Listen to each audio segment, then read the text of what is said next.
Aku terlalu sibuk mengejar dunia luar, sampai lupa bahwa jarak antara aku dan suamiku adalah lahan subur, yang akhirnya ditanami pengkhianatan oleh tangan sepupuku sendiri. Sebelum kita mulai lebih lanjut, yuk, tekan tombol suka, serta tombol subscribe agar tidak ketinggalan kisah menarik lainnya. Dan jangan lupa absen asal kota Bapak Ibu di kolom komentar. Semoga rezeki kita semua dilancarkan, kesehatan kita diberkahi, dan keluarga kita selalu harmonis dalam lindungannya. Amin. Rumah ini adalah istanaku, tapi juga kandang bagi drama yang aku sendiri yang memelihara. Aku mengenalnya sebagai Nita, seorang istri sekaligus ibu dari sepasang anak kembar yang sebentar lagi genap 3 tahun. Bersama suamiku, Arya, kami membangun semua ini dari nol. Dinding-dinding tegak, perabotan mewah, dan taman minimalis yang selalu hijau.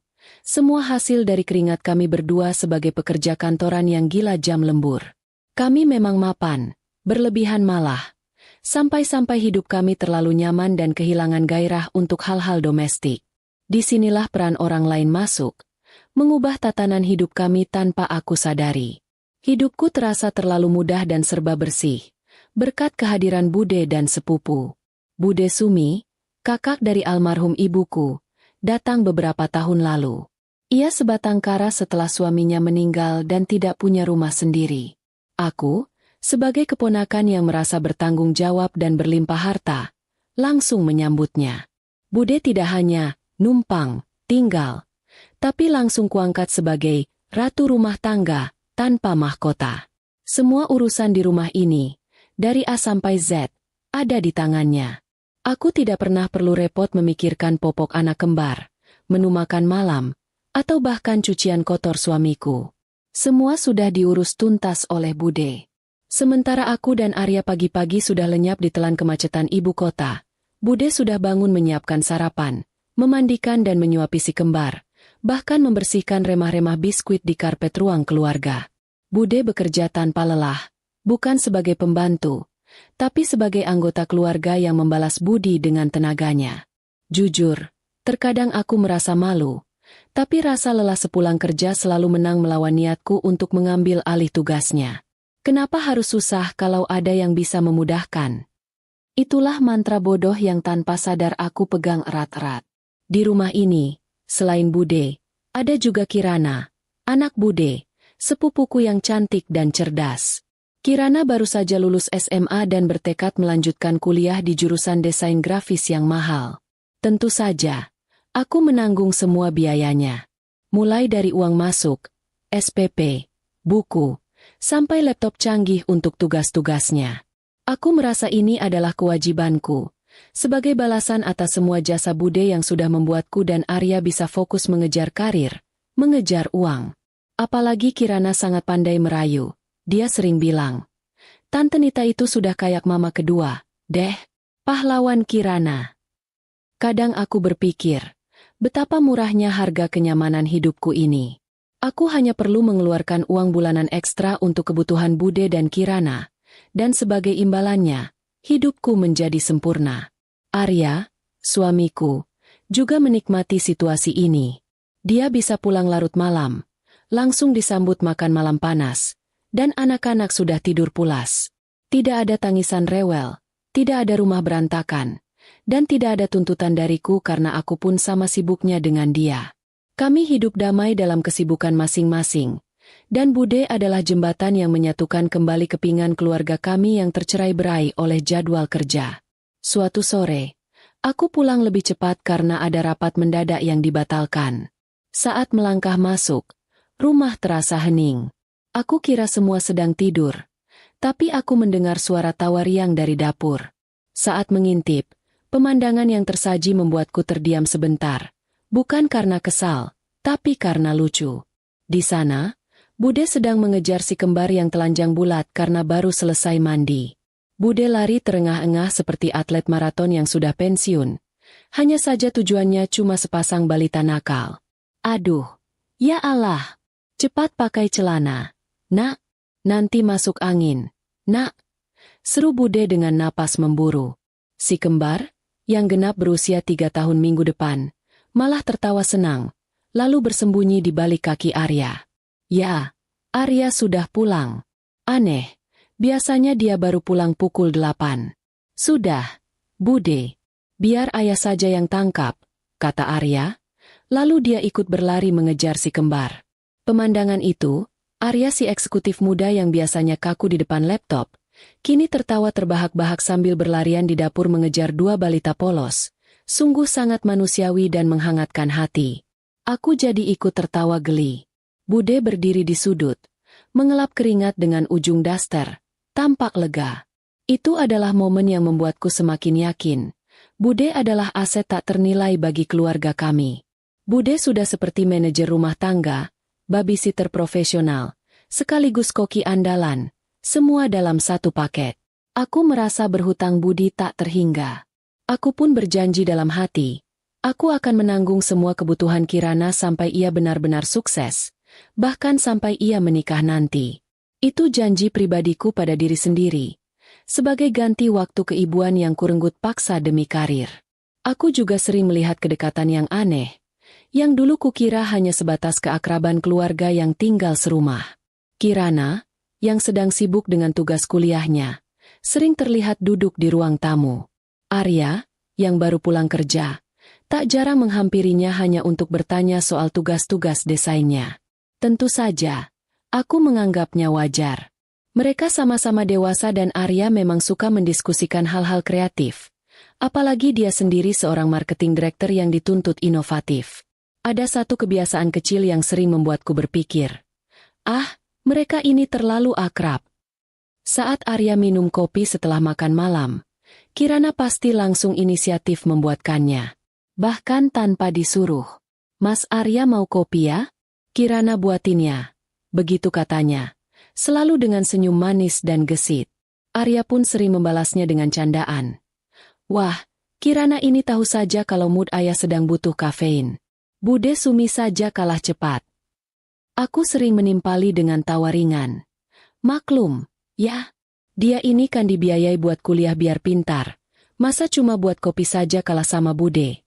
Kataku, mencoba membuat suasana tetap santai. Di balik tawa itu, ada sedikit rasa tak nyaman yang selalu kusisihkan. Bukan cemburu, sungguh. Lebih kerasa aneh. Seperti ada sekat tak terlihat yang terbentuk antara aku dan suamiku. Kami adalah sepasang pekerja keras, sukses secara finansial. Tapi dalam urusan rumah tangga, kami berdua hanyalah penonton. Kami mengandalkan Bude dan sepupu kami secara total, dan ketergantungan ini menciptakan ruang kosong di hubungan kami. Kenyamanan yang kami beli dengan uang ini ternyata mahal harganya. Keintiman sebagai sepasang suami istri. Pernah suatu malam, saat aku meminta Arya menemaniku menonton film, dia menolak dengan alasan sangat lelah. Aku sedikit kecewa, tapi bisa memahami. Dia memang bekerja keras.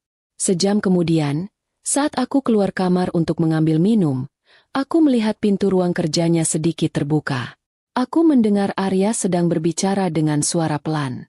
Aku mengira dia sedang menelepon klien di luar negeri. Tapi yang kudengar bukan bahasa bisnis. Iya, Kirana, nanti ayah bantu cari referensi gambarnya ya. Katanya, disusul tawarnya. Sudah, jangan khawatir. Santai saja. Ayah yakin kamu pasti bisa. Semangat. Sudah sana. Tidur. Jangan begadang terus. Aku tertegun di ambang pintu, melihat Arya yang begitu sabar dan perhatian bicara pada sepupuku, sementara dia baru saja menolak ajakan istrinya sendiri. Lucunya, yang aku rasakan saat itu bukan marah, tapi sebuah kelelahan yang sama seperti yang Arya rasakan. Kami berdua sama-sama lelah mengejar dunia luar, sampai lupa bahwa dunia kami yang sebenarnya ada di dalam rumah ini, di antara anak-anak dan pasangan. Kirana dan Bude mengisi semua kekosongan itu dengan sangat rapi, membuat kami tidak perlu bersusah payah untuk saling memberi perhatian. Kami terlalu sibuk mencari uang untuk membiayai hidup yang nyaman, sampai lupa menikmati hidup itu sendiri. Kami terlalu mengandalkan jasa Bude sampai lupa bagaimana rasanya menjadi orang tua sepenuhnya. Aku dan Arya menjadi sepasang asing di rumah sendiri, dan celakanya, kami tidak pernah menyadarinya karena Bude dan Kirana membuat semuanya terlihat normal, terlihat harmonis. Inilah yang aku sebut sebagai kenyamanan semu. Sebuah jebakan emas yang kupasang sendiri. Uangku membeli kenyamanan, yang kemudian menciptakan jarak, dan jarak itu membuka celah bagi drama yang paling mengerikan. Aku terlalu percaya diri dengan posisiku sebagai penyedia dana, sehingga aku buta terhadap dinamika emosional yang terjadi di bawah atap yang kubiayai ini. Aku lupa bahwa kebaikan dan kedermawanan yang berlebihan, tanpa batasan yang jelas, bisa menjadi pupuk yang sangat subur bagi pengkhianatan. Aku melihat Bude sebagai penjaga kesempurnaan rumah tangga, dan Kirana sebagai anak perempuan yang kubiayai pendidikannya. Aku salah besar. Aku hanya melihat kulit luarnya saja, tanpa tahu apa yang bergejolak di dalam sana, di antara obrolan larut malam, senyum manis saat menyajikan kopi, dan keakraban yang terlalu akrab itu. Aku sadar betul bahwa pernikahan kami perlahan berubah menjadi sebuah korporasi dua orang yang efisien, bukan lagi sebuah ikatan hati. Hubunganku dengan Arya mulai terasa hambar, seperti kopi tanpa gula yang diminum terburu-buru setiap pagi. Kami sibuk menghitung aset, target, dan rencana masa depan, tapi lupa menghitung kebutuhan emosional masing-masing. Kami jarang sekali bicara soal perasaan. Kalaupun ada percakapan, isinya tidak jauh-jauh dari laporan sekolah si kembar yang disampaikan Bude, tagihan listrik, atau proyek kantor terbaru. Kami tidur di ranjang yang sama, namun hidup di dunia yang berbeda. Aku sering terbangun tengah malam dan mendapati Arya sudah terlelap. Wajahnya lelah setelah seharian bekerja. Aku pun begitu.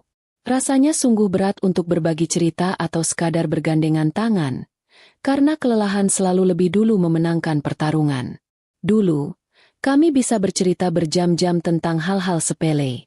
Sekarang, kami hanya menyisakan energi untuk pekerjaan, dan sisanya habis untuk tidur. Disinilah masalahnya. Saat aku dan Arya berhenti saling memberi, ada orang lain yang siap memberi. Orang itu adalah Kirana. Aku mulai memperhatikan, Arya menjadi lebih sering menghabiskan waktu di rumah. Padahal dulu dia selalu mencari alasan untuk lembur. Bukan karena dia tiba-tiba menjadi suami idaman yang ingin menghabiskan waktu dengan anak-anak. Justru, dia terlihat lebih tertarik pada hal-hal yang tidak ada hubungannya denganku. Seringkali aku melihat dia di ruang kerja, yang kini lebih mirip studio mini Kirana. Alasan mereka selalu klise dan sangat bisa diterima oleh logikaku. Konsultasi tugas kuliah. Kirana memang mengambil jurusan yang berat dan butuh banyak bimbingan. Dan Arya, dengan pengalamannya di dunia marketing dan desain, adalah mentor yang sempurna. Mereka bisa duduk berjam-jam di depan layar komputer, membahas komposisi warna, font, atau presentasi ide. Aku sering mengintip dari kejauhan. Kirana tampak begitu antusias. Matanya berbinar-binar saat Arya menjelaskan sesuatu. Arya pun terlihat bersemangat. Jauh lebih bersemangat daripada saat dia mendengarkan ceritaku tentang bosku yang menyebalkan. Aku kadang mendekat, mencoba bergabung, tapi selalu merasa seperti tamu tak diundang. Lagi bahas apa? Nih, serius banget. Tanyaku suatu malam, mencoba memecahkan kebekuan. Arya akan menoleh sebentar, tersenyum tipis. Oh, ini, Nita. Tugas Kirana. Berat juga ya anak sekarang. Harus buat branding perusahaan dari nol. Jawabnya, lalu kembali menatap layar dan berdiskusi dengan Kirana. Kirana akan menanggapi dengan sopan, tapi matanya tetap fokus pada Arya. Iya, Tante. Untung ada Mas Arya. Kalau enggak, Kirana sudah pusing duluan. Aku merasa seperti sebuah bayangan yang lewat. Perhatian mereka terlalu terpusat satu sama lain. Aku yang seharusnya menjadi pusat perhatian Arya, kini menjadi background yang bisa diabaikan. Aku menarik diri dengan alasan, mau lihat si kembar. Padahal aku hanya ingin menghindari rasa canggung dan terpinggirkan yang tiba-tiba muncul. Aku selalu berusaha meyakinkan diriku sendiri. Ini hanya hubungan mentor dan murid. Tapi hati kecilku berbisik bahwa ada sesuatu yang lebih dalam dari sekadar diskusi desain. Arya juga mulai mencari alasan untuk menjauhiku secara fisik. Dulu, dia selalu memelukku sebelum tidur. Sekarang, dia selalu beralasan sibuk membaca dokumen kantor atau melihat berita di ponsel sampai larut, memastikan aku sudah tertidur pulas sebelum dia memejamkan mata.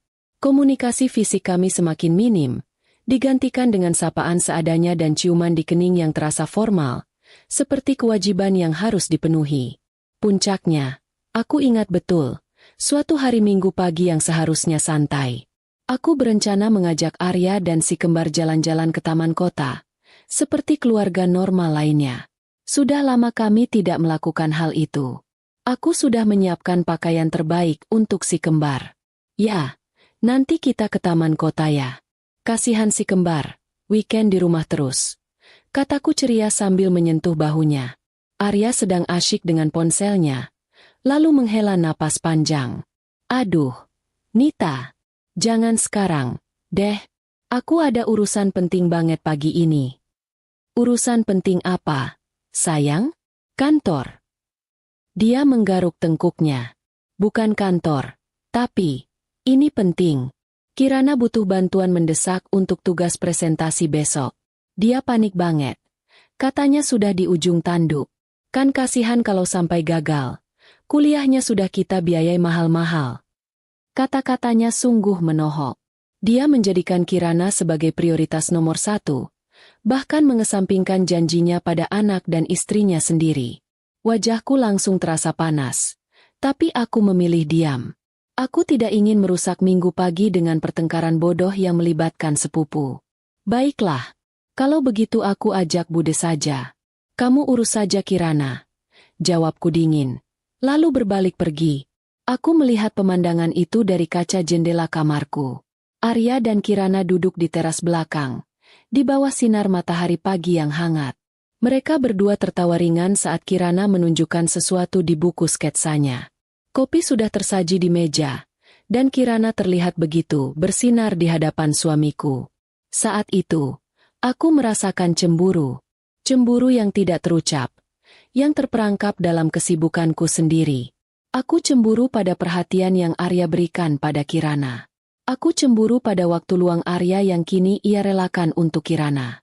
Aku cemburu karena Kirana, seorang gadis muda yang lugu, berhasil mendapatkan gairah dan semangat yang tidak pernah lagi aku dapatkan dari suamiku. Bude Sumi, yang melihat kekesalanku, mencoba menenangkan. Sudah, nak, jangan dipikirkan. Mas Arya itu kan memang baik hati. Dia anggap Kirana itu anak sendiri. Maklum, kamu dan Mas Arya sibuk, jadi memang mereka lebih sering berinteraksi, katanya sambil menggendong salah satu cucunya. Aku tahu Bude tulus. Bude sama sekali tidak menyadari aura dan perasaan yang mulai berkembang di antara dua orang yang dia rawat dan dia jaga itu. Bude hanya melihat dari sisi fungsional. Arya membantu Kirana agar bisa sukses. Lucunya, aku bahkan sempat berpikir bahwa kehadiran Kirana adalah pengaman pernikahanku. Selama Arya sibuk di rumah, entah itu karena Kirana atau urusan lain, setidaknya dia tidak selingkuh dengan perempuan kantornya atau teman lamanya. Aku menganggap Kirana sebagai benteng. Betapa bodohnya aku. Aku menciptakan benteng yang justru menjadi gerbang utama bagi kehancuranku sendiri. Suatu malam, aku memutuskan untuk mencoba merebut kembali perhatian Arya. Aku berdandan cantik, menggunakan parfum favoritnya, dan bahkan memesan makan malam romantis yang dulu sering kami nikmati berdua. Aku menunggu Arya pulang kerja. Pukul 8 malam, Arya pulang. Dia tampak sangat lelah. Hai, sayang. Sudah makan malam? Aku sudah siapkan makan malam favoritmu, kataku sambil tersenyum manis. Arya meletakkan tas kerjanya dan langsung menghela napas lega. Oh, tanggot kamu sudah makan. Aku sudah makan di luar. Nita, tadi meeting dengan klien, dan sekalian makan malam. Kamu makan saja ya. Aku mau langsung mandi dan tidur. Aku terpaku di tempat. Makan malam mewah yang kusiapkan terasa dingin di atas meja. Aku merasa ditampar. Itu adalah penolakan paling halus dan paling menyakitkan yang pernah kuterima. Aku tidak marah karena dia makan di luar. Aku marah karena dia tidak memberitahuku. Dan dia tidak melihat usaha yang aku lakukan untuknya. Kenapa kamu tidak bilang sudah makan? Kan aku sudah capek-capek nyiapin ini. Akhirnya kalimat itu keluar, sedikit bergetar. Arya terlihat terkejut dengan nada suaraku yang tiba-tiba naik. Aduh, maaf, Nita. Aku lupa bilang. Tadi buru-buru banget. Ya sudah, kamu makan saja ya. Aku benar-benar lelah. Dia pergi ke kamar mandi, meninggalkanku sendirian bersama makan malam yang hambar dan hatiku yang terasa kosong. Malam itu, aku tahu pasti, cinta kami telah terabaikan, bukan oleh kesibukan, tapi oleh ketidakpedulian yang tersembunyi di balik kesibukan itu. Dan ketidakpedulian itu menciptakan celah. Celah yang sangat nyaman untuk dimasuki oleh sepupuku sendiri. Aku mulai merasakan, drama ini sudah dimulai, dan aku adalah penonton di babak awal perpisahan kami. Aku hanya perlu menunggu momen di mana kenyamanan semu ini pecah, dan kebenaran yang pahit akan menyeruak keluar. Semua tanda sudah ada. Suamiku tidak lagi mencari kenyamanan padaku, tapi pada gadis muda yang statusnya kami biayai. Insting seorang istri adalah sensor paling sensitif di dunia, dan dia mulai berteriak kencang dalam hatiku. Setelah insiden makan malam yang kubuat sia-sia, aku tidak bisa lagi menutup mata dan menganggap semuanya normal. Keakraban Arya dan Kirana yang dulu kubungkus dengan label mentor murid, kini terasa seperti lapisan gula tipis yang siap pecah kapan saja. Aku mulai mengamati. Aku tidak lagi menganggap enteng setiap detail. Setiap pagi, Kirana selalu bangun lebih awal, jauh sebelum jadwal kuliahnya. Bukan untuk membantu Bude memasak sarapan, tapi untuk memastikan Arya mendapatkan kopi kesukaannya, lengkap dengan marshmallow kecil di atasnya, sesuatu yang dia pelajari dari kebiasaan Arya di kafe kantor. Aku tahu itu kopi kesukaan Arya karena dulu aku yang sering membuatnya, sebelum kelelahan mengambil alih. Ketika aku bertanya pada Kirana, dia hanya menjawab santai. Ah, Tante, Kirana cuma iseng saja.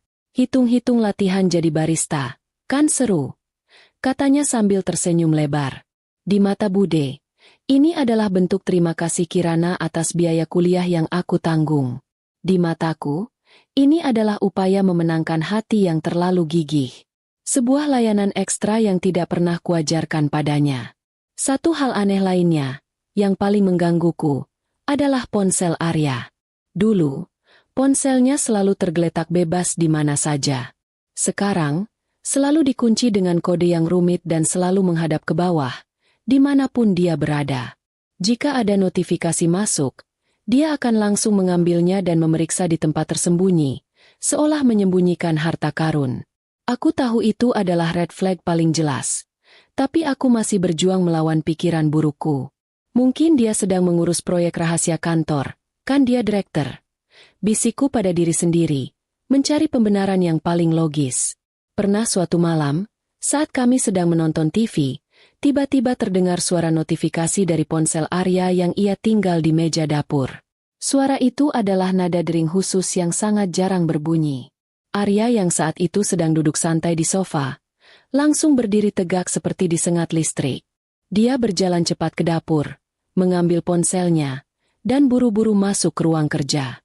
Aku hanya bisa melihat punggungnya yang tegang. Aku menoleh ke Bude yang sedang menyuapi si kembar di karpet. Bude hanya tersenyum polos, sibuk dengan cucu-cucunya. Mungkin telepon penting. Nak, biarkan saja, katanya tanpa menoleh. Tapi aku tidak bisa membiarkannya. Aku mengikuti Arya. Pintu ruang kerja sedikit terbuka, dan aku mendengar suaranya yang pelan, nyaris berbisik. Iya, tenang. Sudah aku delete semua. Jangan khawatir. Nanti aku bantu kerjakan tugasmu sampai selesai.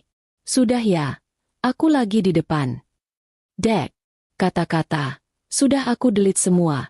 Langsung membuat perutku melilit. Menghapus apa? Kenapa harus berbisik? Dan yang paling penting, kepada siapa dia bicara di jam segini? Sampai harus berbohong seolah sedang ada panggilan bisnis? Aku tidak masuk. Aku mundur perlahan, kembali ke sofa, dan mencoba bersikap senormal mungkin. Aku tidak ingin menjadi istri yang dicap paranoid atau posesif. Tapi hatiku sudah pecah menjadi kepingan kecil. Aku tahu, aku sedang mengamati kebohongan yang sistematis. Aku mencoba mengalihkan perhatian, mencari jeda humor dari kegelisahanku yang semakin nyata. Aku melihat si kembar sedang berebut boneka beruang. Salah satu dari mereka, si kecil Dava, karena kesal, bukannya marah malah menggigit boneka beruang itu keras-keras. Ekspresi wajahnya saat menggigit sungguh serius, seolah boneka itu adalah musuh bebuyutan. Aku tertawa kecil. Duh, nak, boneka itu kan bukan roti. Kamu gigit dia. Nanti kalau dia balas gigit kamu baru tahu rasa.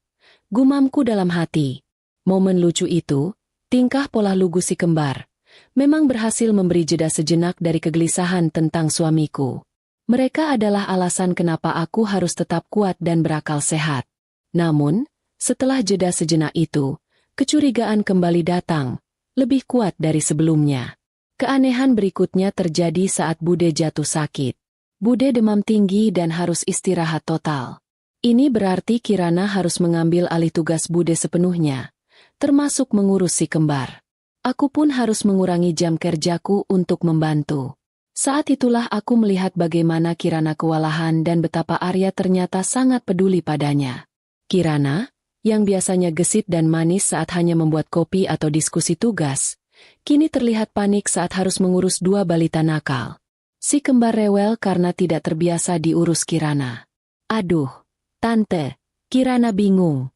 Mereka nangis terus, tidak mau tidur siang, kata Kirana dengan wajah hampir menangis. Arya, yang baru pulang dari kantor, bukannya beristirahat, justru menghampiri Kirana.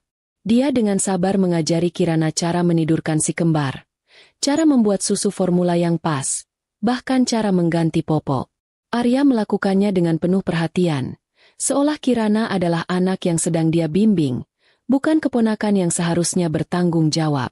Kamu istirahat saja, Kirana. Biar ayah yang urus ini. Kamu pasti capek, kata Arya lembut. Aku berdiri di ambang pintu kamar Bude. Aku melihat perhatian yang begitu lembut itu, dan aku bertanya pada diriku sendiri. Kapan terakhir kali Arya selembut itu padaku? Aku ingat saat aku sakit parah 3 tahun lalu, Arya hanya memanggil dokter, memastikan aku minum obat, lalu sibuk dengan laptopnya di kamar. Dia tidak pernah menawarkan diri untuk merawatku. Tapi untuk Kirana, dia rela menjadi babysitter dadakan, mengganti popok dan menidurkan anak-anak, sesuatu yang bahkan tidak pernah dia lakukan untukku sejak si kembar lahir. Aku merasa ada sesuatu yang tidak seimbang dalam hubungan ini. Bukan lagi mentor-murid. Ini adalah kedekatan emosional yang tidak pantas, yang tumbuh subur karena aku dan Arya terlalu sibuk dan terlalu mengandalkan jasa mereka. Aku memutuskan untuk mencoba memecahkan kode ponsel Arya. Aku menghabiskan waktu berjam-jam mencoba kombinasi angka yang mungkin. Tanggal ulang tahunku? Tanggal pernikahan? Tanggal lahir si kembar? Aku mulai putus asa, hingga aku ingat sesuatu yang sangat sepele. Tanggal ujian masuk kuliah Kirana. Itu adalah tanggal penting yang kami rayakan kecil-kecilan karena Kirana berhasil lulus. Aku mencobanya, dan terbuka. Jantungku berdebar sangat kencang, nyaris meledak. Tangan gemetar. Aku membuka aplikasi pesan. Aku tidak perlu mencari terlalu jauh. Bagian atas daftar obrolan, di bawah nama Kirana, terdapat ribuan pesan. Aku mulai membaca dari beberapa hari terakhir. Pesan-pesan itu bukan lagi tentang tugas kuliah. Isinya adalah panggilan sayang, pujian tentang penampilan, dan keluhan tentang wanita tua yang membosankan, yang aku tahu pasti mengacu padaku. Ada janji-janji untuk bertemu saat aku tidak ada di rumah, dan pesan-pesan yang sangat sensitif yang tidak perlu kujelaskan secara detail. Aku hanya perlu melihat satu baris pesan dari Arya. Aku nyaman banget kalau sama kamu. Kamu yang paling mengerti dan tidak pernah menuntut. Rasanya kita sudah berjodoh dari dulu. Aku merasa seperti ada dinding beton yang menabrakku dengan kecepatan penuh. Napasku tercekat.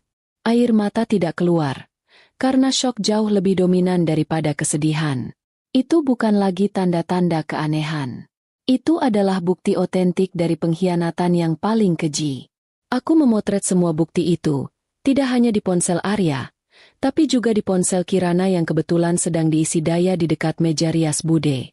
Aku tidak tahu dari mana kekuatan itu datang, Tapi aku bekerja dengan sangat cepat dan dingin. Pengkhianatan itu terjadi di rumahku sendiri. Di bawah atap yang kubiayai. Oleh 2 orang yang kuberikan tempat tinggal, makanan, dan biaya pendidikan. Aku kini bukan lagi seorang istri yang paranoid, tapi seorang korban yang terluka dan siap melawan. Aku mengunci ponsel Arya, mengembalikannya ke tempat semula. Aku menyeka semua jejak, dan kembali ke kamar. Aku harus bersikap normal. Karena badai besar yang akan datang tidak boleh dimulai dengan air mata. Harus dimulai dengan kemarahan yang dingin dan perhitungan yang matang. Aku harus kuat demi anak-anakku.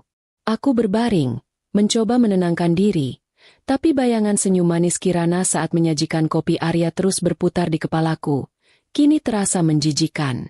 Aku sekarang mengerti, mengapa dia begitu semangat, belajar menjadi barista. Malam itu, aku tidur di ranjang yang sama dengan seorang pengkhianat, dan itu adalah tidur paling dingin yang pernah kualami. Setelah menemukan bukti di ponsel Arya dan Kirana, aku menghabiskan waktu berjam-jam merancang strategi. Aku tidak boleh menangis. Air mata hanya akan membuatku terlihat lemah dan histeris, dan aku butuh kekuatan penuh untuk menghancurkan 2 orang yang telah menghancurkan kepercayaanku. Aku bukan lagi Nita si istri yang sibuk dan penurut. Aku adalah Nita si pemilik rumah, si penyedia dana, dan si penuntut keadilan. Aku menunggu waktu yang paling tepat, saat si kembar sudah tidur pulas, dan Bude Sumi sedang kelelahan di kamarnya. Aku tidak ingin Bude ikut campur dalam drama yang sebenarnya juga melibatkan anaknya sendiri. Aku ingin konfrontasi ini hanya antara aku, Arya, dan Kirana. Tepat pukul 10 malam, aku turun ke ruang tengah. Lampu utama sudah kupadamkan, hanya menyisakan lampu sorot yang remang-remang, menciptakan suasana teater yang mencekam. Arya sedang duduk di sofa, menonton berita olahraga dengan santai, sementara Kirana duduk di karpet, masih berkutat dengan laptopnya. Sesekali tertawa kecil menanggapi komentar Arya tentang pertandingan bola. Sebuah pemandangan yang biasa, namun kini terasa sangat palsu dan menjijikan. Aku berdiri di tengah ruangan. Tanganku memegang amplop coklat tebal yang berisi semua cetakan bukti digital. Arya, Kirana, bisa kita bicara sebentar? Suaraku tenang, terlalu tenang, sampai-sampai mereka berdua langsung menoleh dengan wajah bingung. Arya mengerutkan dahi. Bicara apa? Nita? Kenapa malam-malam begini? Besok aku harus kerja pagi. Kirana langsung menutup laptopnya. Instingnya sebagai seorang penyembunyi langsung aktif. Iya, Tante. Kirana juga besok pagi ada kelas. Tidak butuh waktu lama. Hanya butuh kejujuran kalian, kataku, dan nada dinginku sepertinya membuat Arya mulai merasa tidak nyaman. Arya beranjak dari sofa. Ada apa sih sebenarnya? Jangan membuat drama tidak penting, Nita. Drama? Oh, ini bukan drama. Ini adalah kenyataan paling pahit yang sedang kalian ciptakan di bawah atap yang kubiayai. Ucapku tegas, tanpa nada amarah yang meledak-ledak, justru dingin menusuk. Aku melempar amplop coklat itu ke atas meja kopi, tepat di antara mereka berdua. Suaranya berdebam keras di keheningan malam. Buka dan lihat isinya. Arya menatapku, lalu menatap amplop itu dengan curiga. Dia mengambilnya dan mengeluarkan beberapa lembar kertas. Wajahnya yang semula tampak santai langsung pucat pasi, seolah semua darah di tubuhnya tiba-tiba menghilang. Matanya bergerak cepat membaca screenshot pesan-pesan mesra dan janji-janji tersembunyi. Reaksi Kirana lebih cepat dan lebih mengerikan. Dia langsung berdiri, tangannya menutup mulutnya. Air mata mulai menggenang. Dia tahu, aku telah menemukan rahasia mereka. Tante Nita. Ini salah paham. Kirana mencoba membela diri dengan suara gemetar. Air mata palsu mulai menetes. Salah paham bagaimana? Kirana? Panggilan, sayang. Di tengah malam itu salah paham? Atau pengakuannya bahwa kamu yang paling mengerti, itu juga salah paham? Aku bergerak mendekat, menatap lurus ke matanya yang ketakutan. Aku membiayai kuliahmu, memberikanmu tempat tinggal. Dan ini caramu membalas budiku, dengan tidur bersama suamiku sendiri. Tante, maaf, Tante. Kirana. Kirana tidak bermaksud begini. Dia mulai menangis histeris, mencoba meraih tanganku. Jangan sentuh aku.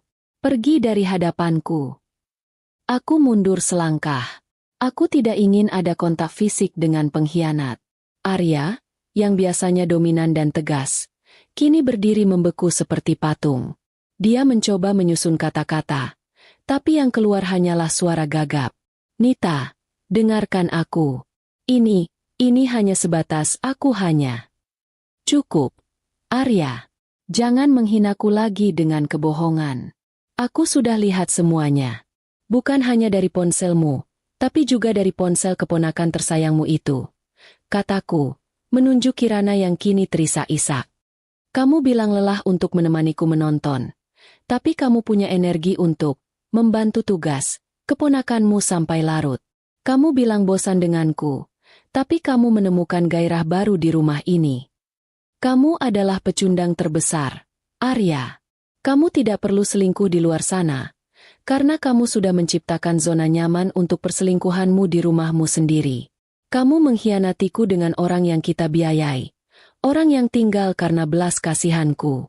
Pengkhianatanmu ini ganda, pengkhianatan sebagai suami, dan pengkhianatan sebagai manusia. Arya menjatuhkan kertas-kertas itu ke lantai. Dia mencoba mendekatiku. Aku minta maaf. Sayang. Aku hilaf. Aku janji ini tidak akan terjadi lagi. Hilaf? Hilaf itu sekali. Arya. Ini sudah sistematis. Ini sudah terjadi berbulan-bulan. Di bawah hidungku. Saat Bude merawat anak-anak kita. Aku tidak butuh maafmu. Aku butuh kejelasan. Aku menarik napas dalam-dalam, menatapnya dengan pandangan kosong. Semua kenangan indah kami terasa hampa. Aku minta gugat cerai. Sekarang juga. Aku tidak mau lagi hidup denganmu di bawah atap yang sama. Kata-kata itu meluncur dengan lancar, tanpa keraguan sedikit pun. Arya terperangah. Dia tahu aku serius. Nita, jangan gegabah. Bagaimana dengan anak-anak? Mereka butuh ayah dan ibu. Kita bisa perbaiki ini. Serunya panik. Anak-anak butuh ketenangan. Bukan melihat ayah mereka berselingkuh dengan sepupunya sendiri. Aku akan mengurus anak-anak. Dan aku akan mengurus rumah ini. Dan kamu, Arya, kamu bisa memilih. Aku menoleh ke Kirana yang masih menangis tersedu-sedu. Sekarang juga, kalian berdua berkemas. Kalian bisa pergi kemanapun kalian mau. Aku tidak mau melihat wajah kalian di rumah ini besok pagi. Kirana, semua biaya kuliahmu, semua yang kuberi, aku cabut. Anggap saja itu adalah harga bayar atas kerusakan yang sudah kamu buat. Reaksi Bude Sumi, yang keluar dari kamar karena mendengar keributan, sungguh memilukan. Bude, dengan wajah lelah dan piyama lusuh, melihat anaknya menangis histeris dan keponakannya berdiri tegar dengan wajah penuh amarah. Ya Tuhan, ada apa ini? Ada apa? Nita? Kirana? Ada apa, nak? Bude mendekati Kirana dengan cemas. Kirana langsung memeluk Bude dan menangis semakin keras. Maafkan Kirana. Aku menatap Bude dengan tatapan yang menyiratkan semua kekecewaan. Aku tidak perlu menjelaskan. Bude yang cerdas, perlahan menyadari dari ekspresi Arya dan dari teriakan Kirana. Wajahnya yang lelah langsung berubah menjadi horor. Arya, nak, apa yang kamu lakukan? Bude bertanya pada Arya dengan suara parau. Arya hanya tertunduk, tidak berani menatapku. Apalagi Bude. Dia tidur dengan anakmu. Bude. Di rumah ini, di saat Bude mengurus anakku. Itulah yang dia lakukan. Kataku, membuat Bude langsung lemas dan terduduk di lantai. Aku tidak lagi peduli dengan Bude. Fokusku adalah pada dua pengkhianat itu. Ini rumahku. Arya. Atas namaku. Pergi sekarang. Aku akan mengurus surat cerai secepatnya. Ujarku. Dan kini aku mulai merasakan air mata panas yang kutahan sejak tadi. Bukan air mata kesedihan, tapi air mata kemarahan yang membakar. Arya tahu dia sudah kalah. Dia tidak bisa membantah kepemilikanku atas aset ini. Dia tahu tidak ada gunanya melawan amarahku yang kini telah berubah menjadi keputusan. Ia menatapku, lalu menatap Kirana. Di tengah kehancuran, ia membuat pilihan bodoh yang mengakhiri segalanya. Dia mengangguk pelan. Baiklah, Nita. Aku akan pergi. Aku akan urus perpisahan kita. Tapi ingat, aku juga ayah dari anak-anakku. Aku tidak menjawab. Aku hanya menatapnya. Lalu ke Kirana, yang kini sedang dibantu Bude berdiri. Pemandangan Kirana dan Arya, dua orang yang seharusnya tidak memiliki hubungan apa-apa selain kekeluargaan yang jauh, kini bersatu dalam nasib buruk, sungguh menyakitkan namun sekaligus memuaskan. Aku telah melepaskan dua racun sekaligus dari hidupku. Dan mulai besok, hidupku, meskipun tanpa suami, akan jauh lebih bersih dan tenang. Konsekuensi sudah menunggu mereka di luar sana, dan aku tidak akan menoleh ke belakang. Pagi hari setelah malam konfrontasi terasa seperti badai yang baru saja lewat, menyisakan puing-puing keheningan yang dingin. Arya dan Kirana sudah lenyap dari rumahku. Mereka pergi membawa koper kecil dan wajah yang sama-sama hancur. Aku tidak tahu kemana mereka pergi, dan aku tidak peduli. Kepergian mereka adalah kemenangan kecil yang harus segera aku tindak lanjuti. Aku langsung menghubungi pengacaraku. Sebuah langkah yang harus diambil dengan kepala dingin. Aku menceritakan semuanya, dari A sampai Z, menunjukkan semua bukti perselingkuhan yang sudah kusiapkan. Pengacaraku, seorang wanita tangguh bernama Burisa, langsung mengangguk. Kita gugat cerai dengan alasan perzinaan, Bu Nita. Hak asuh anak otomatis di tangan ibu. Soal harta gonogini, karena rumah ini atas nama ibu, kita amankan total. Jelas Burisa dengan suara tegas, memberiku sedikit ketenangan. Proses hukum sudah dimulai, tapi perang dingin di rumah justru baru saja mencapai puncaknya. Bude Sumi masih ada di sini. Dia tidak pergi bersama Kirana. Dia memilih tetap tinggal, tetapi atmosfer di antara kami berdua terasa lebih tipis daripada kaca. Bude, yang biasanya cerewet dan sibuk, kini berjalan pelan dan nyaris tak bersuara. Matanya bengkak karena menangis semalaman. Dia tahu kesalahan fatal yang dilakukan anaknya. Aku tahu Bude terjebak. Dia harus memilih antara keponakan yang memberinya tempat tinggal dan membiayai cucunya, atau anak kandungnya sendiri, Kirana, yang kini terlantar di luar sana bersama mantan suamiku. Anehnya, Bude mencoba mendekatiku. Saat aku sedang menyuapi si kembar, Bude mendekat dan mencoba merapikan rambutku. Nita, nak, maafkan Bude. Maafkan anak Bude yang tidak tahu diri itu. Suaranya bergetar. Aku meletakkan sendok. Aku menatapnya. Tatapanku kali ini bukan lagi tatapan cinta seorang keponakan, tapi tatapan seorang pemilik kepada penghuni. Bude, tolong, jangan dibahas. Semua sudah terjadi. Keputusan sudah kubuat. Jawabku datar. Tapi nak, kalian kan sudah lama menikah. Mas Arya itu kan baik. Mungkin dia hilaf karena kalian berdua terlalu sibuk. Bude mencoba mencari pembenaran untuk Arya dan anaknya, mencoba membujukku. Aku tertawa kecil, tawa yang sangat getir. Baik? Bude bilang Arya baik? Dia menghabiskan uangku, tidur di kasurku, makan masakanku, dan membagi ranjangnya dengan anak Bude. Lalu Bude bilang dia baik? Bude tahu. Itu namanya pengkhianatan terencana. Bude tertunduk. Dia tahu dia tidak bisa membantah. Tolong, nak, pikirkan lagi demi si kembar. Dan Kirana, dia butuh bimbingan. Dia masih muda. Jangan cabut semua bantuannya, nak. Bude memohon, dengan air mata yang kembali membanjiri pipinya. Aku merasakan sedikit iba, tetapi rasa sakit dan prinsipku jauh lebih besar. Bude, kalau Kirana butuh bimbingan, dia seharusnya tidak tidur dengan suami orang. Dan anak-anak, mereka akan lebih baik dengan satu ibu yang waras daripada dua orang tua yang hidup dalam kepalsuan. Soal bantuan untuk Kirana, itu sudah final. Bantuan itu aku berikan sebagai balasan jasa Bude. Tapi jasa Bude kini ternoda oleh ulah anak Bude sendiri. Aku berdiri. Bude bisa memilih. Tinggal di sini dan berdamai dengan kenyataan bahwa anak Bude menghancurkan rumah tanggaku. Atau Bude ikut dengan Kirana, mencari tempat tinggal baru. Tapi Nita, Bude mau tinggal di mana? Bude tampak panik, menyadari ancaman halus dalam ucapanku. Itu bukan urusanku lagi, Bude. Sejak semalam, urusan Bude dan Kirana adalah urusan Bude. Aku hanya fokus pada anak-anakku, kataku, lalu pergi meninggalkan Bude sendirian, menangis terseduh-seduh di ruang tengah. Suasana di rumah menjadi begitu tegang sampai-sampai si kembar pun merasakannya. Mereka sering bertanya tentang ayah dan kakak Kirana. Ayah mana? Ma? Ayah kok tidak ada? Tanya si kecil Daffa suatu sore. Ayah sedang kerja. Nak, jauh. Jawabku, berusaha menyembunyikan rasa sakit. Momen-momen bersama si kembar inilah yang menjadi jeda humor sekaligus penguat jiwaku. Mereka, yang masih polos dan lugu, kadang melakukan hal-hal konyol yang membuatku terpaksa tertawa, meski hatiku remuk.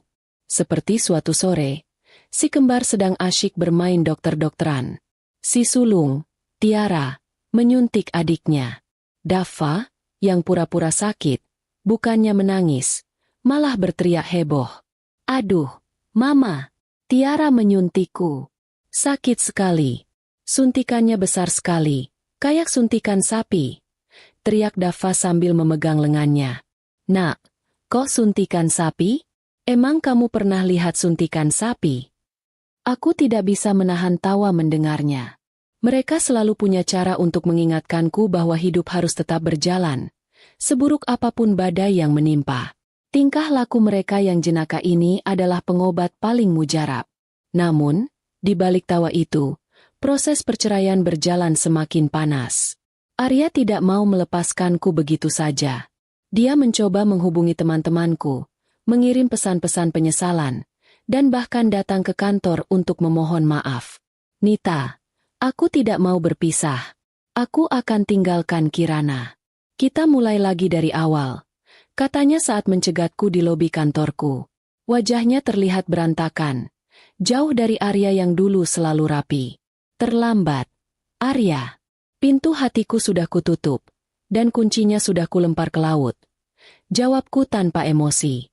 Kamu bukan hanya mengkhianatiku, kamu sudah meludah di atas kepercayaanku. Dan aku tidak akan pernah menjilatnya lagi. Tapi bagaimana dengan rumah? Aku yang ikut membayar cicilannya dari awal. Dia mulai berteriak, menunjukkan sisi aslinya yang lebih mementingkan harta daripada keluarga. Aku tersenyum tipis, senyum penuh kemenangan. Rumah itu atas namaku, Arya. Sejak awal kita sepakat. Kamu hanya membayar sebagian, tapi aku yang menanggung sisanya. Semua bukti transfer dan sertifikat ada di tangan pengacaraku. Aku akan ambil rumah ini seluruhnya. Anggap saja ini adalah biaya ganti rugi atas semua pengkhianatan dan waktu yang kubuang untukmu. Wajahnya langsung berubah dari memohon menjadi penuh kebencian. Dia tahu dia tidak punya daya tawar. Perpisahan kami bukan lagi tentang cinta, tapi tentang aset dan harga diri. Sementara itu, Bude Sumi akhirnya membuat keputusan pahitnya. Setelah 3 hari hidup dalam keheningan dan tekanan batin, Bude datang kepadaku. Nita, Bude minta maaf. Bude sudah putuskan. Bude akan menyusul Kirana. Bude akan ikut dia. Bagaimanapun juga, dia anak Bude. Bude harus menjaganya. Katanya dengan suara sangat pelan. Aku mengangguk, tanpa menunjukkan emosi apapun. Baik, Bude. Itu pilihan Bude. Semua barang Bude bisa dibawa. Aku akan minta sopirku mengantarkan Bude kemanapun Bude mau pergi. Aku memberikan Bude sejumlah uang tunai, bukan sebagai bantuan, tapi sebagai pesangon terakhir. Ini untuk pegangan Bude. Setelah ini, aku tidak bisa lagi bantu. Tolong, jaga Kirana baik-baik. Ajarkan dia tentang moral dan rasa terima kasih. Kataku, ini adalah kalimat terpanjang yang kuucapkan padanya dalam 3 hari terakhir. Aku melihat Bude pergi, dengan tas usang di tangan dan hati yang hancur. Aku tidak merasa senang, tetapi aku merasa lega. Lingkaran setan di rumah ini sudah tuntas kulepaskan. Rumahku kini hanya dihuni oleh aku dan anak-anakku. Meskipun sepi, setidaknya tidak ada lagi racun di dalamnya. Aku kini siap menghadapi babak baru kehidupanku sebagai wanita tunggal yang kuat dan memegang kendali penuh atas hidup dan aset-asetku. Proses perceraian kami berjalan alot, penuh drama permohonan dan penolakan di meja pengadilan. Arya, yang tadinya memohon maaf, kini berubah menjadi antagonis yang mencoba memutarbalikkan fakta. Dia berusaha keras membuktikan bahwa aku adalah istri yang terlalu sibuk, yang mengabaikannya, sehingga ia terpaksa mencari perhatian dari orang lain. Argumen klise yang selalu digunakan oleh para pengkhianat. Namun, aku punya Burisa, pengacaraku yang kejam dalam kebaikan. Semua bukti pesan, transfer uang, hingga sertifikat rumah sudah diamankan. Arya hanya bisa merengek soal harta gono gini. Sementara fokus utamaku adalah hak asuh anak dan pengambil alihan aset agar ia tidak punya daya tawar lagi. Di tengah perang hukum yang belum selesai, kabar mengejutkan itu datang dan membuatku tertawa getir. Arya dan Kirana ternyata menikah siri. Kabar ini dibawa oleh salah satu teman kantor lama Arya yang masih sering menghubungiku. Mungkin karena kasihan melihat nasibku. Mereka melakukannya secara diam-diam. Mungkin karena sadar bahwa secara hukum, pernikahan mereka tidak sah selama statusku dan Arya masih terikat. Sebuah tindakan nekat yang membuktikan bahwa cinta mereka, atau lebih tepatnya nafsu dan ketergantungan mereka, lebih besar dari rasa malu dan moral. Mereka gila. Benar-benar gila. Belum juga sah cerai, sudah berani begini. Gumamku pada Burisa. Burisa hanya menggeleng. Itu justru bagus, Bunita. Ini menunjukkan niat jahat mereka dan menjadi bukti tambahan betapa seriusnya perzinaan yang mereka lakukan. Ini sangat menguatkan posisi kita di pengadilan. Mereka panik, Bunita. Reaksi pertama Bude Sumi terhadap pernikahan siri anaknya dengan mantan suamiku? Aku tidak tahu persis. Tapi aku yakin Bude pasti merasa malu luar biasa. Dia kini tinggal menumpang di kontrakan sempit bersama Kirana dan Arya, yang tentu saja hidupnya jauh dari kemewahan rumahku. Bude, dari informasi yang kudengar, sempat marah besar. Tapi ia tidak punya pilihan selain menerima karena Kirana adalah anaknya, dan ia kini tidak punya siapa-siapa lagi. Aku merasa sedikit geli, dan ini adalah jeda humor gelap yang aku nikmati di tengah kegalauan. Bayangkan, Kirana, si gadis cantik yang dulu kuliah di jurusan desain grafis yang mahal, kini harus mengurus rumah tangga sederhana di kontrakan kumuh. Dia harus mencuci piring kotor, memasak dengan bahan seadanya, dan merasakan lelahnya hidup susah. Semua yang dulu diurus Bude di rumahku, kini harus dia lakukan sendiri. Dia pasti sangat kaget. Dulu, dia hanya perlu menyajikan kopi untuk suamiku. Sekarang, dia harus menyiapkan semua hal untuk mantan suamiku, dan dia tidak lagi dibayar dengan kemewahan. Karma memang tidak suka menunggu lama. Setelah kabar pernikahan siri itu, aku memutuskan untuk mengambil langkah tegas yang final mengenai rumah. Sejak Arya pergi, dia masih sesekali datang ke rumahku dengan alasan menjenguk anak-anak, meski lebih sering berujung pada perdebatan sengit tentang harta. Dia masih merasa memiliki hak atas rumah ini, padahal semua legalitas ada di tanganku. Aku tidak mau lagi ada drama di depan si kembar. Aku memanggil Burisa dan meminta agar segera dilakukan penyitaan resmi terhadap semua barang milik Arya yang masih tersisa, dan mengeluarkan surat peringatan keras agar dia tidak lagi menginjakan kaki di rumahku tanpa pengawasan ketat. Kita pastikan, Bunita, rumah ini 100% milik ibu dan anak-anak. Semua aksesnya harus kita cabut, kata Burisa meyakinkanku. Suatu sore, aku pulang ke rumah dan mendapati pemandangan yang membuat hatiku dingin. Arya berdiri di depan gerbang, menatap rumah itu dengan tatapan kosong. Di sebelahnya, ada Kirana yang sedang hamil muda, dengan Bude Sumi berdiri tidak jauh di belakang. Mereka tampak lusuh dan letih. Kirana hamil? Sebuah kejutan pahit lain. Itu adalah hasil dari cinta terlarang mereka. Arya mencoba tersenyum padaku. Nita, aku hanya ingin lihat si kembar sebentar. Kami sangat merindukan mereka. Aku menghentikan mobil dan turun. Aku tidak berteriak. Aku berbicara dengan volume normal, tapi penuh otoritas. Arya, Kamu sudah dengar surat dari pengacaraku. Kamu dilarang datang ke sini tanpa izin dan pendampingan resmi. Ini adalah rumahku. Nita, jangan kejam.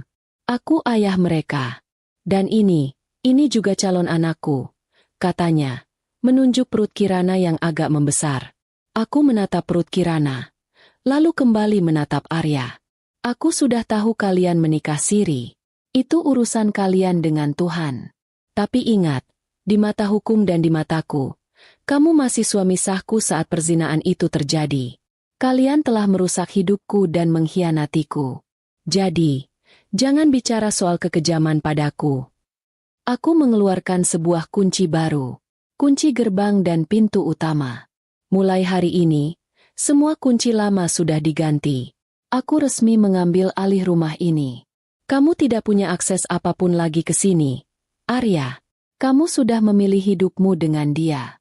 Sekarang, terimalah konsekuensinya. Nita, kamu tidak bisa begini. Kami tidak punya tempat tinggal yang layak. Arya mulai panik. Suaranya naik. Itu konsekuensi dari pilihanmu. Dulu kamu punya rumah mewah ini. Kamu punya uang. Kamu punya kenyamanan. Tapi kamu buang semua itu demi keponakanku, kataku. Lalu menatap Bude yang kini hanya bisa menangis diam di belakang Kirana. Bude, aku sudah memberimu kesempatan untuk tinggal. Tapi Bude memilih anak Bude. Itu hak Bude. Sekarang, tolong sampaikan pada Arya dan Kirana. Rumah ini adalah milikku dan anak-anakku. Kalian tidak ada hak di sini. Aku masuk ke dalam gerbang, mengunci pintu, dan membiarkan mereka bertiga berdiri di luar, di bawah terik matahari sore yang mulai meredup. Saat itu, aku merasakan kelegaan yang luar biasa. Aku memang telah kehilangan suami, tetapi aku telah mendapatkan kembali harga diri dan kendali penuh atas hidupku. Aku tidak lagi mengizinkan siapapun memanfaatkan kebaikan dan hartaku. Malam itu, saat aku memeluk si kembar, aku tahu aku telah membuat keputusan yang benar. Aku berhasil melindungi harta dan mental anak-anakku dari kekacauan yang diciptakan oleh orang dewasa yang egois. Arya dan Kirana kini harus merasakan bagaimana rasanya hidup tanpa fasilitas, tanpa uang, dan tanpa tempat tinggal yang nyaman. Biarlah mereka berjuang di luar sana, merasakan buah dari pengkhianatan yang mereka tabur sendiri. Kabar burung itu cepat sekali beredar, terutama di kalangan pertemanan dan kolega kami. Setelah aku secara definitif mengusir Arya dari rumah dan mengambil alih aset, reputasinya hancur. Pengkhianatan yang dilakukan dengan sepupu sendiri, yang dibiayai istrinya pula, adalah aib ganda yang tidak bisa dicuci bersih. Arya yang dulunya direktur yang disegani, kini hanya menjadi bahan gunjingan. Hidup Arya dan Kirana langsung terjun bebas dari puncak kemewahan ke dasar lumpur kehidupan. Mereka, bersama Bude Sumi, akhirnya menumpang di sebuah kontrakan kecil di pinggiran kota, jauh dari gemerlap kehidupan yang mereka nikmati sebelumnya. Kontrakan itu sempit, panas, dan sering kebanjiran saat musim hujan. Jauh sekali dari rumahku yang ber-AC sentral dan punya taman minimalis. Arya kehilangan banyak kontrak besar di kantornya. Klien-klien lama menjauh karena mereka tidak ingin bekerja sama dengan pria yang dianggap tidak bermoral dan tidak bisa dipercaya. Reputasi adalah mata uang terpenting di dunia bisnis, dan Arya telah menghancurkannya sendiri. Penghasilannya anjlok drastis. Kirana, yang kini hamil, harus meninggalkan kuliahnya. Uang yang kuduga akan mereka gunakan untuk biaya hidup ternyata tidak cukup. Kirana tidak punya waktu lagi untuk desain grafis. Dia harus berhadapan dengan tumpukan piring kotor dan cucian yang menggunung. Bude Sumi, yang seharusnya menikmati masa tua, kini harus bekerja serabutan. Dia mencoba mencari pekerjaan sebagai tukang cuci gosok dari rumah ke rumah. Ia melakukannya diam-diam, karena malu jika ada yang tahu ia, yang dulu hidup nyaman di rumahku, kini harus banting tulang di usia senja demi menghidupi anak dan menantunya yang tidak tahu diri. Aku mendengar cerita ini dari sopirku yang kebetulan berpapasan dengan Bude di pasar, yang sedang membawa sayuran dengan tampang yang sangat lusuh. Kontras kehidupan mereka dan kami sangat tajam. Aku dan si kembar melanjutkan hidup di rumah mewah yang damai. Aku bekerja, mengatur keuangan, dan menikmati waktu berkualitas penuh dengan anak-anakku, tanpa ada lagi gangguan emosional dari Arya. Sementara mereka justru merasakan buah pahit dari pilihan mereka. Aku tahu satu hal yang paling menyiksa mereka. Kirana tidak siap menjadi istri dan ibu rumah tangga. Dia dulunya dimanjakan oleh aku dan Bude. Dia tidak pernah tahu bagaimana mengatur keuangan, bagaimana memasak makanan yang layak, atau bagaimana menghadapi tekanan hidup yang sesungguhnya. Kebersamaan mereka yang dulu terasa romantis saat menyajikan kopi dan berbisik di ruang kerja, kini berubah menjadi pertengkaran harian tentang uang, makanan, dan masa depan yang suram. Arya, yang dulu terkesan pada kepengertian Kirana, kini menyadari bahwa kepengertian itu hanya sebatas saat Kirana tidak perlu bertanggung jawab apa-apa. Kirana mulai mengeluh karena Arya tidak bisa memberinya uang yang cukup, mengeluh karena rumah kotor, dan mengeluh karena janinnya membuat tubuhnya cepat lelah. Pernah suatu ketika, saat aku sedang mengantar si kembar ke taman, aku melihat Arya di pinggir jalan. Dia memakai kemeja yang sama dengan yang dia pakai seminggu yang lalu. Wajahnya penuh kumis tipis dan terlihat sangat kuyu. Dia sedang menunggu bus. Pria yang dulu selalu mengendarai mobil mewah, kini harus berdesakan di angkutan umum. Momen itu adalah jeda emosi yang sangat aneh bagiku. Aku tidak merasakan dendam atau kepuasan yang meledak-ledak. Yang kurasakan hanyalah sebuah kesimpulan dingin bahwa karma benar-benar bekerja. Aku sengaja menyalakan musik keras-keras di mobilku, agar si kembar tidak melihat atau menyapa ayah mereka. Aku ingin melewati masa lalu itu tanpa jejak. Namun, ada satu kejadian yang membuatku tersenyum kecil karena ironisnya. Kirana, yang dulunya gesit membuat kopi marshmallow untuk Arya, kini kabarnya tidak bisa memasak nasi dengan benar. Nasi yang dimasaknya seringkali mentah atau terlalu lembek. Mungkin dia harusnya ambil jurusan tata boga, bukan desain grafis. Kataku dalam hati sambil tersenyum geli. Ini adalah humor yang sangat gelap, tapi sangat memuaskan. Aku membayangkan wajah Arya yang dulu terbiasa dengan masakan Bude yang enak dan hidangan mewah. Kini harus makan nasi yang rasanya seperti bubur karena ulah istri barunya. Ironi terbesar adalah Arya mulai merindukan Bude Sumi. Bukan karena Bude adalah ibu mertuanya, tapi karena Bude adalah satu-satunya orang yang bisa membuat rumah itu nyaman, bersih, dan menyediakan makanan yang enak. Arya mulai menyadari, kenyamanan yang dia dapatkan dulu bukanlah dari Kirana, tapi dari sistem yang aku biayai, di mana Bude adalah operator utamanya. Arya dan Kirana, dalam keterpurukan mereka, mulai saling menyalahkan. Arya menyalahkan Kirana karena telah menjebaknya dalam perselingkuhan yang menghancurkan karirnya. Kirana menyalahkan Arya karena berjanji akan memberikan kehidupan yang lebih baik, tapi kini justru menjatuhkannya ke jurang kemiskinan. Di tengah semua kesengsaraan itu, mereka akhirnya menyadari satu hal yang paling penting. Mereka merindukan rumahku. Mereka merindukan Bude yang selalu siap sedia. Mereka merindukan makanan yang terhidang tanpa perlu berusaha. Mereka merindukan uangku. Mereka merindukan stabilitas yang telah mereka hancurkan dengan tangan mereka sendiri. Kesadaran pahit itu mendorong mereka untuk melakukan tindakan putus asa yang akan menjadi klimaks berikutnya. Mereka tidak punya pilihan lain. Setelah semua uang habis, setelah semua teman menjauh, setelah semua pintu tertutup, satu-satunya jalan keluar yang mereka lihat adalah kembali memohon padaku, orang yang paling mereka sakiti. Mereka sadar bahwa aku adalah satu-satunya sumber daya terakhir yang tersisa. Mereka harus datang, sujud, dan menanggung semua malu demi sepotong harapan. Aku sudah menduga, cepat atau lambat, mereka akan datang. Setelah berbulan-bulan hidup dalam keheningan dan kenyamanan baru, ponselku tiba-tiba berdering, menampilkan nomor yang sudah lama kublokir, Bude Sumi. Setelah kubuka blokirnya, Bude memohon dengan suara yang nyaris tak bisa kukenali, penuh keputusasaan dan air mata. Nita, nak, tolong, nak, jangan begini. Arya dan Kirana, mereka sangat kesulitan. Kirana sakit, dan kandungannya lemah. Kami tidak punya uang. Bude meratap. Aku mendengarkan, tapi hatiku sudah dilapisi baja. Bude, aku sudah bilang, aku tidak bisa membantu lagi. Itu adalah konsekuensi dari pilihan Kirana dan Arya. Jawabku dingin. Bude terus merengek. Bude mohon. Nak, mereka mau bertemu kamu.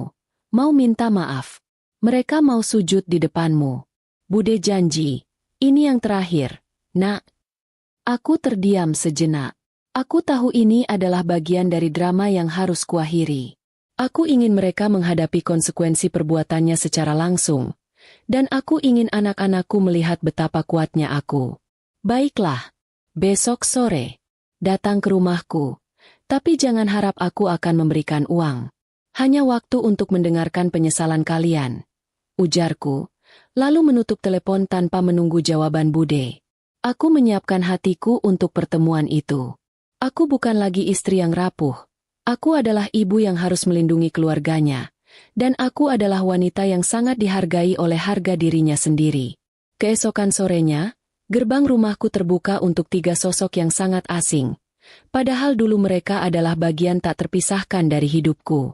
Arya, Kirana, dan Bude Sumi berdiri di ambang pintu ruang tamu. Penampilan mereka sungguh menyedihkan. Arya kurus, matanya cekung, dan pakaiannya kusam. Kirana, yang perutnya sudah membesar, tampak pucat dan lemah. Bude terlihat paling tua dan lelah.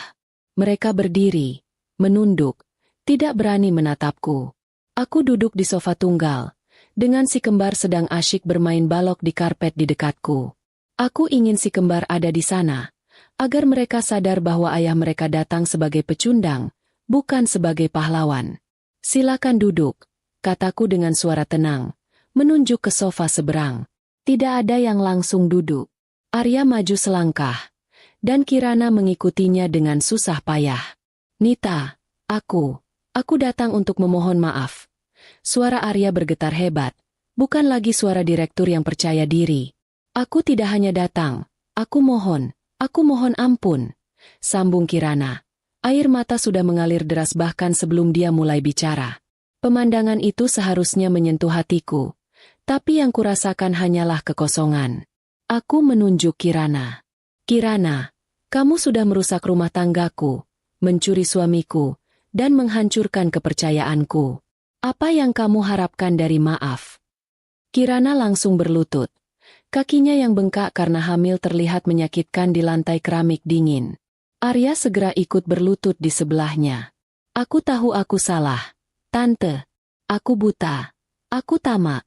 Aku pikir kemewahan dan cinta Mas Arya bisa membuatku bahagia. Tapi aku salah. Tante, kami hidup susah. Kami sering kelaparan. Kirana tidak tahan lagi. Tante, kami merindukan kenyamanan yang Tante berikan. Kirana mohon. Tante, ampuni kami. Kata Kirana sambil bersujud di kakiku. Air matanya membasahi lantai. Arya ikut bersujud. Nita, aku menyesal. Aku menyesal sudah meninggalkanmu demi dia. Aku menyesal sudah menyia-nyiakan istri yang sempurna sepertimu. Hidupku hancur tanpamu. Aku mohon, berikan aku kesempatan lagi. Kembalilah padaku. Aku akan meninggalkan Kirana. Aku janji. Mendengar janji Arya untuk meninggalkan Kirana, Bude Sumi yang tadinya hanya menangis diam di belakang, langsung tersentak. Dia maju sedikit, tapi kembali diam karena takut mengganggu momen ini. Pengakuan Arya itu sungguh ironis dan menjadi jeda humor yang sangat pahit. Setelah semua yang terjadi, setelah dia memilih Kirana dan menikahinya siri, dia kini siap membuangnya lagi demi mendapatkan kembali kenyamanan finansial dariku. Dia memang seorang pecundang sejati. Tidak ada yang berubah dari karakternya. Aku melihat si kembar di karpet. Mereka berhenti bermain, memandang ayah dan Kirana yang sedang bersujud di depan ibu mereka dengan mata penasaran. Lihat, nak, ayah dan kakak Kirana sedang meminta maaf. Kataku pada si kembar dengan suara pelan. Ingin mereka mengamati betapa memalukannya posisi ayah mereka. Aku berdiri, menatap mereka yang masih bersujud. Kalian berdua, bangun. Mereka bangkit perlahan. Wajah mereka penuh harap. Berharap aku sudah luluh. Aku dengar kalian hidup susah. Aku dengar kalian kelaparan. Aku dengar Kirana sakit. Itu semua adalah konsekuensi logis dari tindakan kalian. Hukum alam itu adil. Kalian menanam pengkhianatan, dan sekarang kalian menuai penderitaan. Aku berjalan mendekati jendela, melihat ke taman belakang. Arya, kamu bilang kamu menyesal? Kamu menyesal karena hidupmu susah, bukan karena kamu menyakitiku. Kamu membuang istrimu yang sah demi seorang keponakan. Dan sekarang kamu mau membuang keponakan itu lagi demi uangku? Kamu tidak layak disebut suami, bahkan tidak layak disebut ayah. Aku berbalik, menatap Kirana yang kini tampak pucat. Kirana, kamu sudah mendapatkan apa yang kamu inginkan. Kamu mendapatkan suamiku dan kamu mendapatkan hasil dari kesombonganmu. Kamu sudah melihat bagaimana rasanya hidup tanpa belas kasihan dan fasilitas. Aku tidak akan mencabut pengkhianatan yang sudah kalian lakukan. Pengkhianatan tidak bisa dibayar dengan sujud dan air mata. Aku menatap Bude Sumi yang kini mendekat. Bude, aku sudah memberimu segalanya. Tapi Bude memilih anak Bude, yang mengkhianati kebaikanku. Bude tidak salah memilih. Bude hanya salah memilih orang yang tidak tahu diri. Nita, tolonglah. Kirana butuh biaya pengobatan. Bayi ini tidak bersalah. Bude memohon, kini memeluk kakiku. Ini adalah titik terberat. Bayi yang tidak bersalah. Aku menarik kakiku perlahan. Bayi ini memang tidak bersalah. Tapi orang tuanya yang harus bertanggung jawab atas kehadirannya. Aku akan memberikan kalian satu hal, dan ini adalah yang terakhir, kataku. Aku mengambil tasku, mengeluarkan dompetku, dan meletakkan sejumlah uang yang cukup besar di atas meja. Ambil uang ini. Gunakan untuk biaya melahirkan Kirana dan sisanya untuk hidup kalian selama sebulan ke depan. Setelah ini, jangan pernah lagi datang ke rumahku. Jangan pernah lagi menghubungiku. Semua sudah selesai. Gugatan cerai sudah hampir selesai. Dan aku akan pastikan kamu tidak mendapatkan sepeser pun harta kami. Arya, anggap uang ini sebagai sedekahku, bukan sebagai ampunan. Arya dan Kirana menatap uang itu, lalu menatapku. Mereka tahu, ini adalah batas terakhir. Mereka telah gagal total. Bude Sumi mengambil uang itu dengan tangan gemetar. Terima kasih, nak. Terima kasih, katanya lirih. Mereka bertiga pergi, meninggalkan uang yang kupakai untuk membeli harga diriku kembali. Aku tidak merasa bahagia, tapi aku merasa damai. Aku tidak membiarkan diriku dikuasai dendam, tetapi aku juga tidak membiarkan diriku diinjak-injak oleh orang yang tidak tahu diri. Aku telah memberikan keadilan, dan aku telah memberikan sedekah. Aku telah mengajarkan mereka pelajaran termahal dalam hidup mereka. Pengkhianatan akan selalu dibayar lunas. Setelah pertemuan menyakitkan yang penuh air mata dan sujud itu, rumahku kembali menjadi tempat yang tenang. Aku telah menutup pintu masa lalu, tidak hanya secara fisik, tapi juga secara emosional. Pemberian sejumlah uang itu bukanlah tanda kelemahan atau pengampunan, melainkan sebuah penegasan batas terakhir. Aku telah memenuhi kewajibanku sebagai manusia yang pernah menyayangi mereka, tetapi aku menolak kewajibanku sebagai korban yang harus terus dieksploitasi. Aku duduk di balkon suatu pagi, memandangi si kembar yang sedang bermain air di kolam kecil. Aku merasa seolah baru terlahir kembali. Aku telah berhasil melewati badai terbesar dalam hidupku dan keluar sebagai pemenang. Bukan karena aku merebut kembali Arya, tapi karena aku merebut kembali diriku sendiri. Aku tidak lagi Nita yang terlalu fokus pada karir sampai-sampai lupa pada apa yang terjadi di bawah atapnya sendiri. Aku merenungkan kembali perjalanan ini, dan aku menyadari bahwa pengkhianatan Arya adalah pelajaran termahal yang pernah kuterima. Pelajaran itu mengajarkanku bahwa kebaikan tanpa batas dan kepercayaan tanpa pengawasan adalah celah yang sangat berbahaya. Aku terlalu banyak memberi fasilitas, sehingga Arya dan Kirana kehilangan rasa hormat dan tanggung jawab. Mereka menganggap semua yang mereka terima adalah hak, bukan belas kasihan. Aku tidak menghubungi Bude lagi. Aku ingin mereka belajar untuk berdiri di atas kaki mereka sendiri. Aku ingin Kirana merasakan bagaimana rasanya mencari uang untuk susu bayinya, bukan hanya menanti uangku. Aku ingin Arya merasakan bagaimana rasanya menjadi kepala keluarga yang benar-benar harus berjuang dari nol tanpa jaringan dan aset yang mapan. Aku juga mulai lebih mendekatkan diri pada si kembar. Aku mengurangi jam kerjaku secara signifikan. Aku mempekerjakan asisten rumah tangga profesional yang hanya bekerja sesuai jam kerja, bukan tinggal serumah. Aku ingin peran ibu di rumah ini kembali dipegang penuh olehku. Aku memandikan mereka, membacakan dongeng, dan menidurkan mereka setiap malam. Kegembiraan yang kurasakan saat si kembar tertawa saat kubacakan cerita, jauh lebih besar daripada gaji jutaan yang kuterima saat lembur di kantor. Suatu siang, saat aku sedang mencoba memasak sendiri di dapur, yang ternyata sangat sulit, si kecil Tiara mendekatiku. Aku sedang mencoba membuat nasi goreng, dan hasilnya, nasinya gosong di beberapa bagian. "Mama, kok nasinya bau hangus?" tanya Tiara polos. Aku tertawa terbahak-bahak. Ini adalah jeda humor yang sangat melegakan. "Iya, sayang. Mama lagi eksperimen. Kayaknya Mama harus kursus masak sama Bude dulu ya," kataku sambil mematikan kompor. Tiara menggeleng. "Tidak usah, Ma. Nanti Mama jadi sibuk lagi. Nanti kalau sibuk, Mama lupa sama Tiara lagi." Kata-kata lugu Tiara menusuk hatiku. Mereka adalah korban nyata dari kesibukanku. Aku memeluknya erat-erat. "Tidak akan, sayang. Mama janji. Mama tidak akan sibuk lagi sampai melupakan kalian." Momen itu menguatkan tekadku. Aku tidak akan kembali ke pola hidup lama. Di luar sana, kabar tentang mantan suamiku dan sepupuku terus berembus. Meski aku tidak lagi mencari tahu. Aku mendengar bahwa Kirana melahirkan anak laki-laki.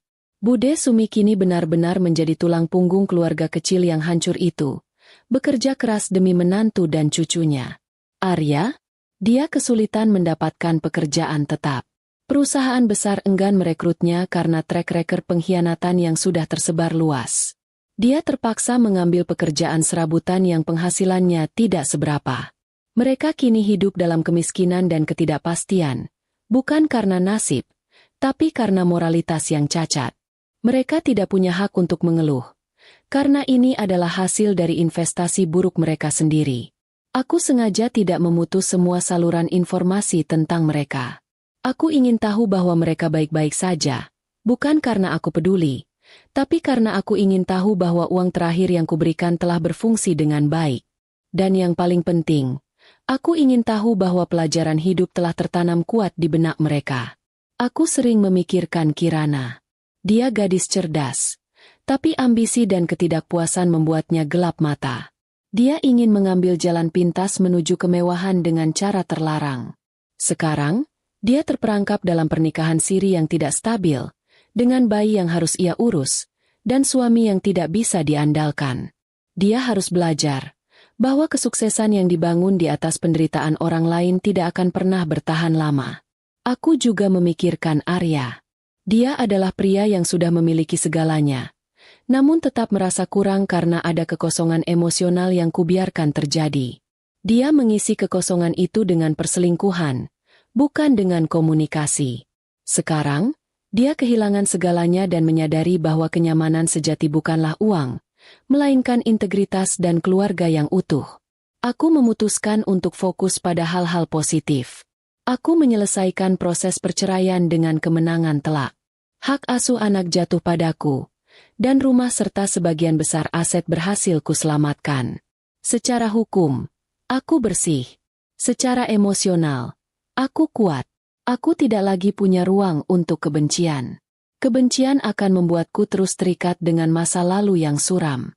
Aku melepaskan Arya dan Kirana, mendoakan agar mereka menemukan jalan mereka sendiri, dan berhenti menjadi beban bagi siapapun.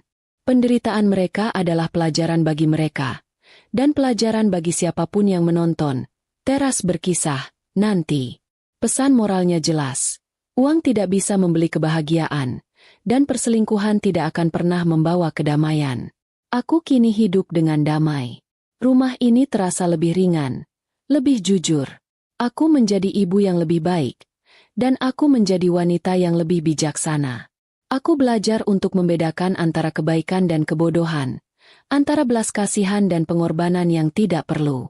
Meskipun aku sudah tidak punya suami, aku punya 2 malaikat kecil, dan aku punya masa depan yang cerah, bebas dari drama, pengkhianatan, dan kepalsuan. Waktu berjalan dengan cepat. membawa serta penyembuhan dan kedamaian di hidupku. Gugatan cerai selesai dengan palu hakim yang memenangkan semua tuntutanku. Aku kini resmi menjadi janda kaya, dengan 2 anak kembar yang ceria, dan sebuah rumah yang sepenuhnya milikku.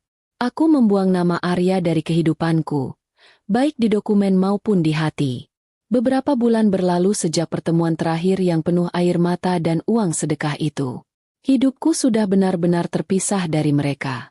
Kabar tentang Arya, Kirana, dan Bude hanya datang sesekali, seperti bisikan angin yang lewat, dari teman atau mantan kolega yang kasihan.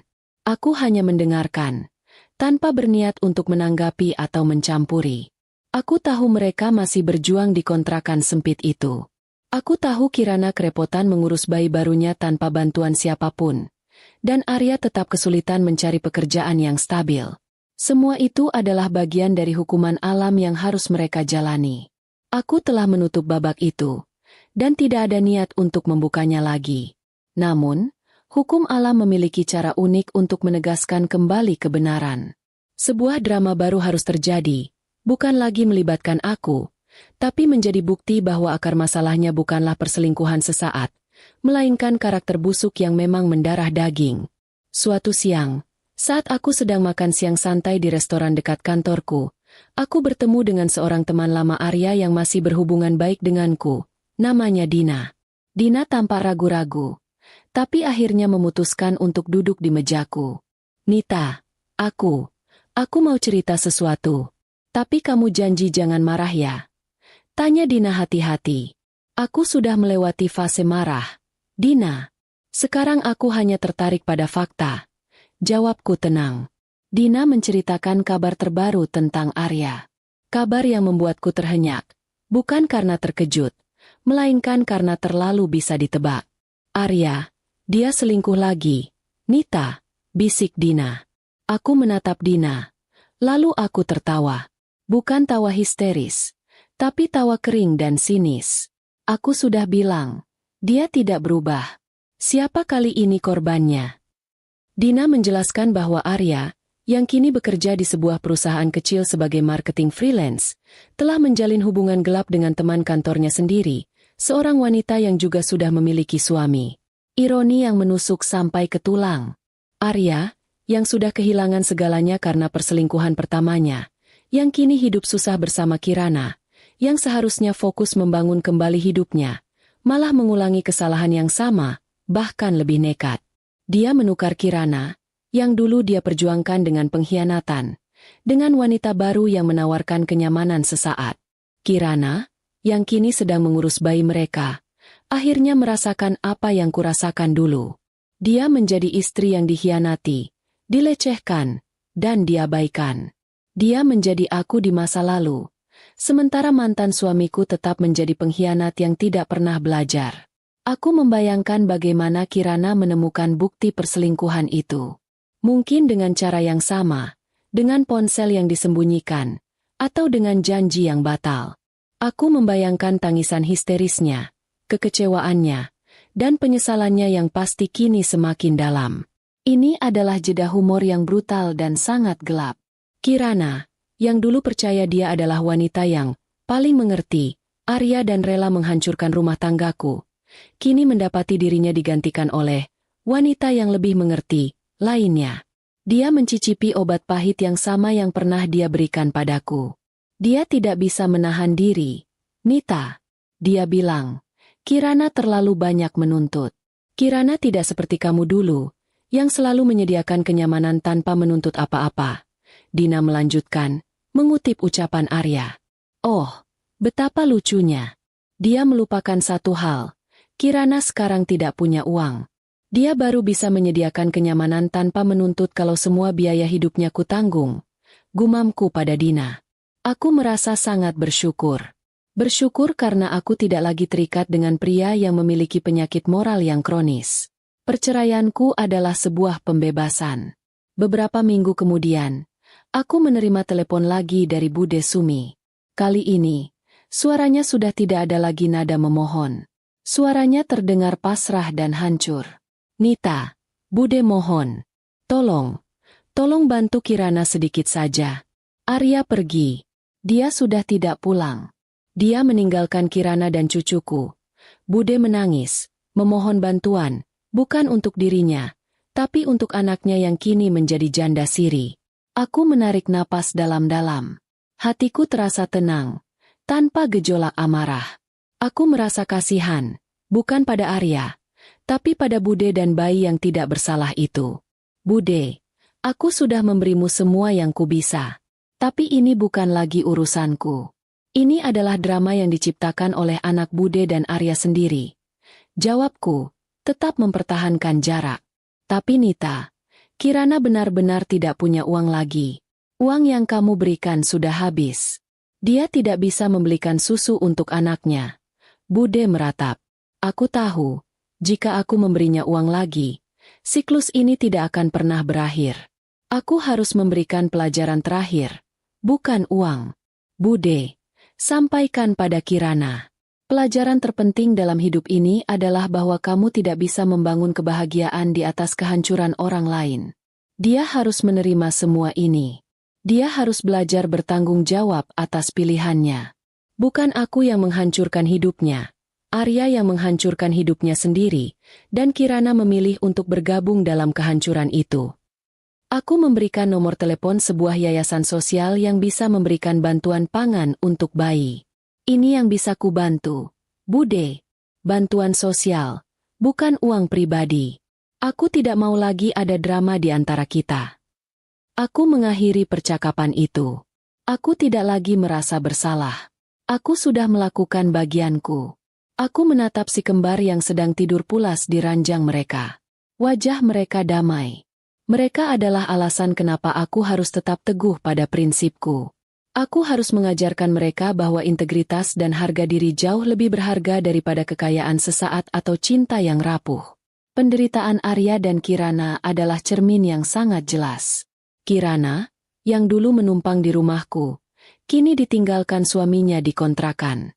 Arya, yang dulu selingkuh dengan sepupuku demi kenyamanan, kini selingkuh lagi meninggalkan sepupuku demi kenyamanan yang lain. Karakter memang tidak pernah berubah. Hanya tempat dan pasangan selingkuh yang berganti. Aku mengambil cermin di meja riasku dan menatap wajahku sendiri. Aku melihat seorang wanita yang kuat, mandiri, dan berani mengambil keputusan yang sulit. Aku kehilangan suami yang tidak berharga, tapi aku mendapatkan kembali martabat dan kedamaian. Rumah ini kini adalah bentengku, penuh cinta, tawa si kembar, dan tanpa pengkhianatan. Aku telah lulus dari ujian kehidupan ini. Aku telah membayar lunas harga kebodohan dan kebaikan hatiku yang berlebihan. Dan kini, aku siap melanjutkan hidup, menatap masa depan yang cerah, sambil menyimpan kisah, teras berkisah. Ini sebagai pengingat terkuat akan harga sebuah integritas.